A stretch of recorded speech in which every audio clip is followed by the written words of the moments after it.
Welcome to online botany class. ഇന്ന് discuss ചെയ്യുന്നത് biotechnology principles and process എന്ന് പറയുന്ന പുതിയ ചാപ്റ്ററാണ്. ബയോടെക്നോളജി എന്ന് പറയുന്നത് ഇപ്പോൾ വേൾഡിൽ ഏറ്റവും കൂടുതൽ യൂസ് ചെയ്തുകൊണ്ടിരിക്കുന്ന ഒരു പ്രോസസ്സുകളാണ്. അതായത് പലതരത്തിലുള്ള പ്രോഡക്ട്സിനെ പ്രൊഡ്യൂസ് ചെയ്യാൻ വേണ്ടിയിട്ട് ബയോടെക്നോളജിയെ നമ്മളിപ്പോൾ ആശ്രയിക്കുന്നുണ്ട്. ബയോടെക്നോളജിയുടെ ഡെഫിനിഷൻ ആദ്യം നോക്കാം. Biotechnology deals with techniques of using living organisms or enzymes from organisms to produce products and processes useful to human beings. Biotechnology എന്ന വേർഡ് പറയും പോലെ തന്നെ ബയോ മീൻസ് ലിവിങ് ഓർഗാനിസത്തിനെ യൂസ് ചെയ്തുകൊണ്ട് ചെയ്യുന്ന കുറച്ച് ടെക്നിക്സുകളാണ് ഈ ബയോടെക്നോളജിയിൽ ഉൾപ്പെടുന്നത്. ഇങ്ങനെ ടെക്നിക്സ് യൂസ് ചെയ്ത് ഉണ്ടാക്കുന്ന പ്രോഡക്റ്റ്സ് എന്ന് പറയുന്നത് ഹ്യൂമൻ ബീയിങ്സിന് വളരെയധികം യൂസ്ഫുൾ ആയിട്ടുള്ള പ്രോഡക്റ്റ്സ് ആണ്. ഹ്യൂമൻ ബീയിങ്സിന് യൂസ്ഫുൾ ആയിട്ടുള്ള പ്രോഡക്റ്റ്സ് ലിവിങ് ഓർഗാനിസത്തിനെയോ അല്ലെങ്കിൽ അതിനകത്തുള്ള എൻസൈംസിനെ യൂസ് ചെയ്തുകൊണ്ടോ പ്രൊഡ്യൂസ് ചെയ്യുന്നതിനെയാണ് ബയോടെക്നോളജി എന്ന് പറയുന്നത്. ഇതിന് പലതരത്തിലുള്ള ഡെഫിനിഷൻസ് അവൈലബിൾ ആണ്. എന്നാലും ഇതിൻ്റെ ബേസിക് കൺസെപ്റ്റ് എന്ന് പറയുന്നത് ലിവിങ് ഓർഗാനിസത്തിനെ യൂസ് ചെയ്തുകൊണ്ട് ഹ്യൂമൻ ബീയിങ്സിന് യൂസ്ഫുൾ ആയിട്ടുള്ള പ്രോഡക്റ്റുകളും പ്രോസസ്സുകളും ചെയ്യുന്നതാണ് ബയോടെക്നോളജി എന്ന് പറയുന്നത്. കാൾ എർക്കി ആണ് ഫാദർ ഓഫ് ബയോടെക്നോളജി എന്ന് അറിയപ്പെടുന്നത്. കാൾ എർക്കി. ദെൻ ബയോടെക്നോളജിയിൽ ഒരുപാട് പ്രോസസ്സുകളുണ്ട്.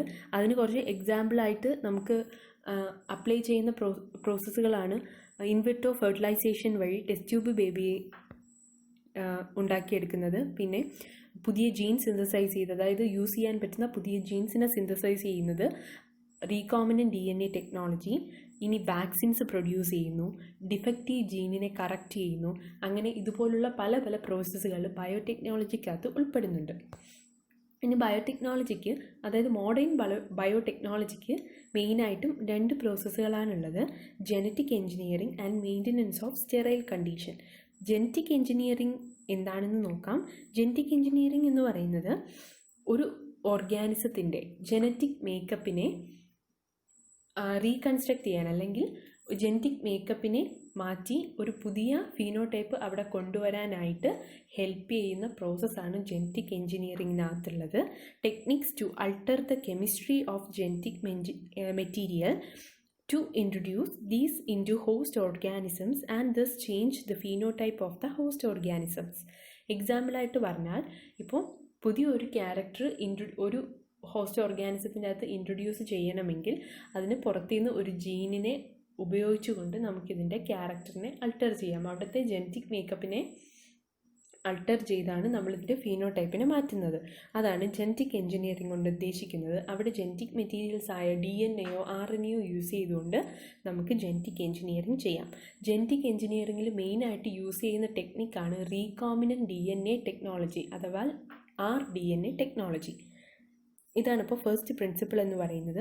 ഇനി second principle is maintenance of sterile ambience in chemical engineering processes to enable growth of only the desired microbe or eukaryotic cell in large quantities. നമുക്ക് ഒരു sterile condition maintain ചെയ്യേണ്ടതായിട്ടുള്ള ആവശ്യമുണ്ട്. അതായത് നമുക്ക് desirable ആയിട്ടുള്ള മൈക്രോബ്സിനെയും യൂക്കാരിയോട്ടിക് സെൽസിനെയൊക്കെ ലാർജ് ക്വാണ്ടിറ്റിയിൽ പ്രൊഡ്യൂസ് ചെയ്യാൻ വേണ്ടിയിട്ട്, അല്ലെങ്കിൽ കൾച്ചർ ചെയ്യാൻ വേണ്ടിയിട്ട് നമുക്കൊരു സ്റ്റെറൈൽ കണ്ടീഷൻ, അവിടെ സ്റ്റെറൈൽ ആംബിയൻസ് ഉണ്ടാക്കിയെടുക്കേണ്ടതുണ്ട്. Sterile means microbial contamination free ആയിട്ടുള്ളത്. എപ്പോഴും നല്ല മറ്റൊരു കണ്ടാമിനേഷനും ഇല്ലാത്ത ആംബിയൻസിനെയാണ് സ്റ്റെറൈൽ ആംബിയൻസ് എന്ന് പറയുന്നത്. അപ്പോൾ ഡിസൈറബിൾ ആയിട്ടുള്ള മൈക്രോബ്സ് മാത്രം വളർന്നു വരാനായിട്ട് നമുക്കവിടെ സ്റ്റെറൈൽ ആയിട്ടുള്ള ഒരു കണ്ടീഷൻ ആവശ്യമാണ് for the production of antibiotics, vaccines, enzymes etcetera. നമ്മൾ ഇങ്ങനെ പ്രൊഡ്യൂസ് ചെയ്യുന്ന അല്ലെങ്കിൽ വളർത്തിയെടുക്കുന്ന മൈക്രോബ്സിനകത്താണ് നമ്മൾ ആൻറ്റിബയോട്ടിക്സും വാക്സിൻസും എൻസൈംസും ഒക്കെ അതിനകത്ത് നിന്നാണ് പ്രൊഡ്യൂസ് ചെയ്യുന്നത്. അപ്പോൾ നമുക്കൊരു സ്റ്റെറൈൽ കണ്ടീഷൻ ഉണ്ടാക്കിയെടുക്കേണ്ടത് അത്യാവശ്യമാണ്. അപ്പോൾ ഇത് രണ്ടുമാണ് മെയിനായിട്ട് വരുന്ന മോഡേൺ ബയോടെക്നോളജിയുടെ രണ്ട് പ്രിൻസിപ്പിൾസ് എന്ന് പറയുന്നത്: genetic engineering and maintenance of sterile ambience. ഇങ്ങനെ ജനറ്റിക് എഞ്ചിനീയറിംഗ് ഒക്കെ വഴി ഉണ്ടാക്കിയെടുത്ത ഏറ്റവും കോമൺ എക്സാമ്പിളായിട്ട് പറയാൻ പറ്റുന്നതാണ് ഇൻസുലിൻ എന്ന് പറയുന്നത്, അല്ലെങ്കിൽ ഹ്യൂമിലിൻ എന്ന് പറയുന്നു. ഇതിനെ പറ്റിയിട്ട് കൂടുതലായിട്ട് നമുക്ക് നെക്സ്റ്റ് ചാപ്റ്ററിൽ, അതായത് ബയോടെക്നോളജിയുടെ ആപ്ലിക്കേഷൻസ് പഠിക്കുന്ന ചാപ്റ്ററിൽ പഠിക്കാനുള്ളതാണ്. എന്നാലും ഇവിടെ ജസ്റ്റ് ഒന്ന് ഞാൻ മെൻഷൻ ചെയ്യുന്നു. ഹ്യൂമൻ ഇൻസുലിൻ നമുക്കറിയാം ഇൻസുലിൻ പ്രൊഡ്യൂസ് ചെയ്യുന്നത് ഹ്യൂമൻ ബീയിങ്സിൻ്റെ അകത്ത് നോർമലായിട്ട് പ്രൊഡ്യൂസ് ചെയ്യുന്ന ഒന്നാണ് ഇൻസുലിൻ എന്ന് പറയുന്നത്. അപ്പോൾ ഈ ഇൻസുലിൻ ഡയബറ്റീസ് പേഷ്യൻസിനൊക്കെ എങ്ങനെ നമ്മൾ ആർട്ടിഫിഷ്യലായിട്ട് അല്ലെങ്കിൽ പുറത്തുനിന്ന് ഇൻജെക്റ്റ് ചെയ്താണ് ഇൻസുലിനെ അവരുടെ ബോഡിക്കകത്തോട്ട് കൊടുക്കുന്നത്. അതായത് സഫീഷ്യൻ്റ് ആയിട്ടുള്ള ഇൻസുലിൻ ഒരു ഹ്യൂമൻ ബീയിങ്ങിൻ്റെ ശരീരത്തിൽ പ്രൊഡ്യൂസ് ചെയ്യുന്നില്ല എങ്കിൽ പുറത്തുനിന്ന് നമ്മൾ ഇൻസുലിൻ ബോഡിക്കകത്തോട്ട് ഇൻജെക്റ്റ് ചെയ്തു. അപ്പോൾ ഇതിന് വേണ്ടിയിട്ട് ഇൻജെക്റ്റ് ചെയ്യാൻ വേണ്ടിയിട്ട് ഒരുപാട് ഇൻസുലിൻ്റെ പ്രൊഡക്ഷൻ ആവശ്യമായി വന്നു.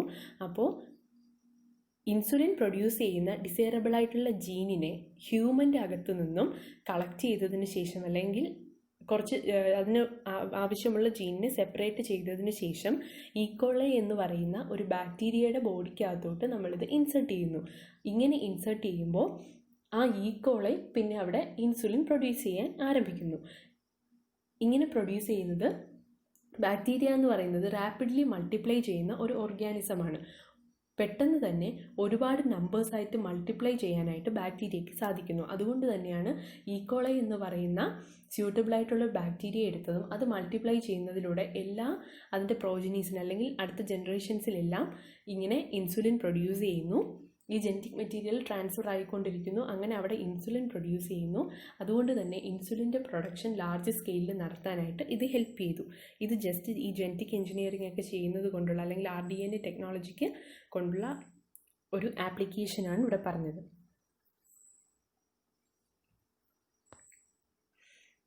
ഇതാണ് നമുക്ക് എക്സാമ്പിളായിട്ട് ഒരു റീകോമിനൻ്റ് DNA ടെക്നോളജി ലാബിൽ എങ്ങനെ നടത്തുന്നു എന്നുള്ളതിന് ഒരു പിക്ചറാണ് ഇവിടെ കൊടുത്തേക്കുന്നത്. നമുക്ക് ബാക്ടീരിയൽക്കകത്താണ് ഇത് ചെയ്ത് നോർമലായിട്ടുള്ള ബാക്ടീരിയയാണ് ഇവിടെ കാണിച്ചിരിക്കുന്നത്. അപ്പോൾ നോർമലായിട്ടുള്ള ബാക്ടീരിയക്കകത്ത് നിന്ന് അതിൻ്റെ DNA ഐസൊലേറ്റ് ചെയ്യുന്നു. അതിനകത്ത് ബാക്ടീരിയക്കകത്ത് കാണപ്പെടുന്നത് സർക്കുലർ ആയിട്ടുള്ള DNA ആണ്, പ്ലാസ്മിഡ്സ്. അപ്പോൾ ഈ DNA കളക്ട് ചെയ്തതിന് ശേഷം കുറച്ച് എൻസൈംസ് യൂസ് ചെയ്തുകൊണ്ട് ഇങ്ങനെ DNA കട്ട് ചെയ്യാൻ വേണ്ടിയിട്ട് യൂസ് ചെയ്യുന്ന എൻസൈംസിനെയാണ് റെസ്ട്രിക്ഷൻ എൻസൈംസ് എന്ന് പറയുന്നത്. നമുക്ക് ജനറ്റിക് മെറ്റീരിയലിനെ കട്ട് ചെയ്യാൻ വേണ്ടിയിട്ട് റെസ്ട്രിക്ഷൻ എൻസൈംസ് യൂസ് ചെയ്യാം. അപ്പോൾ അവിടുന്ന് കുറച്ച് ഭാഗം നമ്മൾ കട്ട് ചെയ്ത് മാറ്റുന്നു. ദെൻ ഓൾറെഡി നമ്മൾ ഐസൊലേറ്റ് ചെയ്ത് വച്ചിരുന്ന ഇൻസുലിൻ പ്രൊഡ്യൂസ് ചെയ്യുന്ന ജീൻ, അത് പ്രൊഡ്യൂസ് ചെയ്യാൻ ക്യാപ്പബിലിറ്റി ഉള്ള ജീനിനെ ഈ കട്ട് ചെയ്ത പോർഷനിലോട്ട് ഇൻസേർട്ട് ചെയ്യുന്നു. ഇൻസേർട്ട് ചെയ്തതിന് ശേഷം ഇതിനെ വീണ്ടും ബാക്ടീരിയക്കകത്തോട്ട് ഇൻസേർട്ട് ചെയ്യുന്നു. ദെൻ ബാക്ടീരിയ റാപ്പിഡ്ലി മൾട്ടിപ്ലൈ ചെയ്തതിന് ശേഷം അവിടെ ഇൻസുലിൻ പ്രൊഡ്യൂസ് ചെയ്യുന്നു. ഇതാണ് കോമൺലി ഒരു റീകോമിനൻ്റ് DNA ടെക്നോളജിയിൽ ബേസിക്. ജനറ്റിക് എഞ്ചിനീയറിംഗിൻ്റെ പ്രിൻസിപ്പിൾസിൻ്റെ കൺസെപ്ഷ്യൽ ഡെവലപ്മെൻറ്റ് നോക്കിയാൽ നമുക്ക് മനസ്സിലാക്കാൻ സാധിക്കും റീകോമിനൻ്റ് DNA ടെക്നോളജിയാണ് കൂടുതലായിട്ടും ജനറ്റിക് എഞ്ചിനീയറിംഗിൽ യൂസ് ചെയ്യുന്നത്. നമുക്കറിയാം asexual reproduction preserves the genetic information while sexual reproduction permits variation. Sexual reproduction എപ്പോഴും അതിൻ്റെ ജീനോടൈപ്പിൽ ഒരു വേരിയേഷൻ ഉണ്ടാക്കുന്ന പ്രോസസ്സാണ്. എന്നാൽ അസെക്ഷൽ റീപ്രൊഡക്ഷനിൽ നമ്മൾ പഠിച്ചിട്ടുണ്ട് അതിൻ്റെ പ്രോജനി എങ്ങനെയായിരിക്കും, ഒരു പുതിയ ജനറേഷൻ പ്രൊഡ്യൂസ് ചെയ്യുമ്പോൾ അതിൽ വരുന്ന പ്രോജനീസൊക്കെ പാരൻസുമായിട്ട് മോർഫോളജിക്കലി ആൻഡ് ജനറ്റിക്കലി ഐഡൻറ്റിക്കൽ ആയിരിക്കും. അതായത് ക്ലോൺസ് ആയിരിക്കും അവിടെ പ്രൊഡ്യൂസ് ചെയ്യുന്നത്. അങ്ങനെ മോർഫോളജിക്കലി ജനറ്റിക്കലി ഐഡൻറ്റിക്കൽ ആയിട്ടുള്ള പാരൻസും ക്ലോൺസും അല്ലെങ്കിൽ പ്രോജനീസും എങ്ങനെയായിരിക്കും, സിമിലർ ക്യാരക്ടർ ആയിരിക്കും കാണിക്കുന്നത്. എന്നാൽ സെക്ഷൽ റീപ്രൊഡക്ഷൻ വഴി പ്രൊഡ്യൂസ് ചെയ്യുന്ന ജനറേഷൻസ് തമ്മിൽ അതിൻ്റെ ക്യാരക്ടേഴ്സിനും ജീനോടൈപ്പിനും ഒക്കെ ഡിഫറൻസ് ഉണ്ടാവും. ഇങ്ങനെ ഇതിനെയൊക്കെ മാറ്റാൻ വേണ്ടിയിട്ട് ഒരുപാട് നമ്മുടെ ഹൈബ്രിഡൈസേഷൻ ടെക്നിക്സുകൾ അല്ലെങ്കിൽ ബ്രീഡിംഗ് ടെക്നിക്സുകൾ നമ്മൾ പഠിച്ചിട്ടുണ്ട്. Traditional hybridisation procedures used in plant and animal breeding very often led to inclusions and the multiplication of undesirable genes along with the desired genes. ഇങ്ങനെയുള്ള പല ഹൈബ്രിഡൈസേഷൻ ആൻഡ് ബ്രീഡിംഗ് ടെക്നിക്സുകളിലൊക്കെ എങ്ങനെയാണ് ഡിസൈറബിൾ ജീൻസിൻ്റെ കൂടെ തന്നെ undesirable ആയിട്ടുള്ള കുറച്ച് ജീൻസിൻ്റെയും മൾട്ടിപ്ലിക്കേഷന് ഇത് കാരണമാവാറുണ്ട്. എന്നാൽ ഇങ്ങനെയുള്ള പ്രോസസ്സുകളൊക്കെ അല്ലെങ്കിൽ ഇങ്ങനെയുള്ള ഇതിൻ്റെ മൾട്ടിപ്ലിക്കേഷനൊക്കെ തടയാൻ വേണ്ടിയിട്ട് അല്ലെങ്കിൽ അതിനെയൊക്കെ മാറ്റി നിർത്താൻ വേണ്ടിയിട്ട് നമുക്ക് റീകോമിനൻ്റ് DNA ടെക്നോളജി വളരെയധികം യൂസ്ഫുള്ളാണ്. അതായത് ഡിസൈറബിൾ ആയിട്ടുള്ള ജീനിനെ മാത്രം ഡെവലപ്പ് ചെയ്തെടുക്കാൻ വേണ്ടിയിട്ട് റീകോമിനൻ്റ് DNA ടെക്നോളജി നമുക്ക് യൂസ് ചെയ്യാം. റീകോമിനൻ്റ് DNA ടെക്നോളജിക്കകത്ത് യൂസ് ചെയ്യുന്ന മെയിൻ ആയിട്ടുള്ള രണ്ട് പ്രോസസ്സുകളാണ് gene cloning and gene transfer. ജീനിനെ ക്ലോൺ ചെയ്യുകയും പിന്നെ ആ ജീനിനെ മറ്റൊരു ഹോസ്റ്റ് ഓർഗാനിസത്തിലോട്ട് ട്രാൻസ്ഫർ ചെയ്യുന്നതും ഇങ്ങനത്തെ 2 പ്രോസസ്സുകളാണ് മെയിനായിട്ടും റീകോമ്പിനൻറ്റ് DNA ടെക്നോളജിയിൽ യൂസ് ചെയ്യുന്നത്. This will overcome these limitations and allow us to isolate and introduce only one or a set of desirable genes without introducing undesirable genes into the target organism. നമ്മൾ ഏതാണോ target organism അതിൻ്റെ ബോഡിയിലോട്ട് നമുക്ക് desirable ആയിട്ടുള്ള ജീൻസിനെയോ അല്ലെങ്കിൽ ഒരു set of ജീൻസിനെയോ മറ്റു ഒരു undesirable ജീൻസും ഇല്ലാതെ തന്നെ ഇൻട്രൊഡ്യൂസ് ചെയ്യാനും അല്ലെങ്കിൽ ഒന്നിൽ നിന്ന് ഐസൊലേറ്റ് ചെയ്ത് ഇതിലോട്ട് മറ്റൊന്നിലോട്ട് ഇൻട്രൊഡ്യൂസ് ചെയ്യാനും അവിടെ മൾട്ടിപ്ലൈ ചെയ്യിപ്പിക്കാനും സാധിക്കുന്നു. ഇതാണ് റീകോമ്പിനൻറ്റ് DNA ടെക്നോളജിയുടെ മെയിനായിട്ടുള്ള ഒരു ആപ്ലിക്കേഷൻ എന്ന് പറയുന്നത്. ജീൻ ക്ലോണിങ്ങും ജീൻ ട്രാൻസ്ഫറാണ് ഇതിനകത്ത് മെയിനായിട്ട് യൂസ് ചെയ്യുന്ന 2 പ്രോസസ്സുകൾ. ഇനി നമുക്ക് റീകോമ്പിനൻറ്റ് DNA ടെക്നോളജിയാണ് ഇപ്പോൾ പഠിച്ചുകൊണ്ടിരിക്കുന്നത്. ആദ്യമായിട്ട് ഒരു RDNA കൺസ്ട്രക്ട് ചെയ്തത് സ്റ്റാൻലി കോഹൻ ആൻഡ് ഹെർബർട്ട് ബ്രോയർ എന്ന് പറയുന്ന 2 സയൻറ്റിസ്റ്റുകളാണ്. 1972 ഇവർ ആദ്യമായിട്ട് ഒരു RDNA അതായത് റീകോമ്പിനൻറ്റ് DNA കൺസ്ട്രക്ട് ചെയ്യുന്നത്. The construction of first RDNA emerged from the possibility of linking a gene encoding antibiotic resistance with a native plasmid of Salmonella ടൈഫിമ്യൂറിയം.